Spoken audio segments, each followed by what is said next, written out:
कहानी है राधा की, जो सिर्फ कृष्ण की प्रेयसी ही नहीं बल्कि उनकी ह्लादिनी शक्ति, उनका भीतर छिपा प्रेम स्वरूप थी।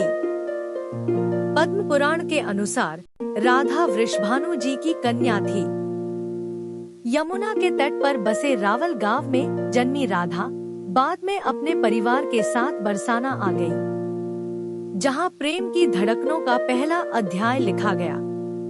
कहते हैं, जब कृष्ण मात्र 8 वर्ष के थे और राधा 12 की, तब दोनों पहली बार मिले और उसी क्षण से वृंदावन की रेत, यमुना की लहरें और हवा की हर सरगोशी उनके दिव्य प्रेम की साक्षी बन गई। कुछ परंपराएं कहती हैं कि राधा और कृष्ण ने विवाह भी किया, तो कुछ मानते हैं कि उनका प्रेम विवाह से परे था, एक ऐसा आध्यात्मिक बंधन जो शब्दों और संस्कारों से परे है।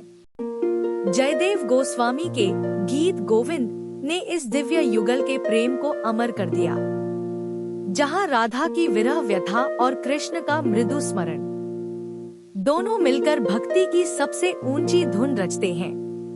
कुछ कथाएं बताती हैं कि राधा ने कृष्ण से विवाह इसलिए नहीं किया क्योंकि वे चाहती थी कि कृष्ण एक राजकुमारी से विवाह करे, जबकि वह स्वयं को एक साधारण गोपी मानती थी। कहीं नारद मुनि के श्राप की कथा आती है, तो कहीं गोलोक में ब्रह्मा द्वारा संपन्न दिव्य विवाह का जिक्र। पर सच यही है कि राधा और कृष्ण का प्रेम किसी सामाजिक बंधन का मोहताज नहीं था।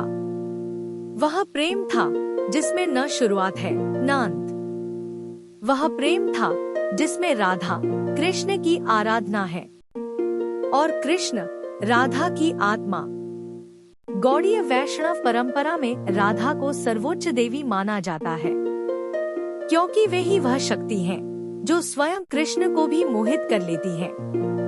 राधा प्रेम, करुणा और समर्पण की देवी।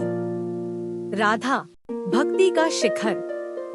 राधा वह नाम जिसे लेने भर से हृदय पवित्र हो जाता है, और शायद इसलिए आज भी हर भक्त कहता है, कृष्ण तो मिल सकते हैं, पर राधा का प्रेम पाना सच्ची भक्ति का फल है।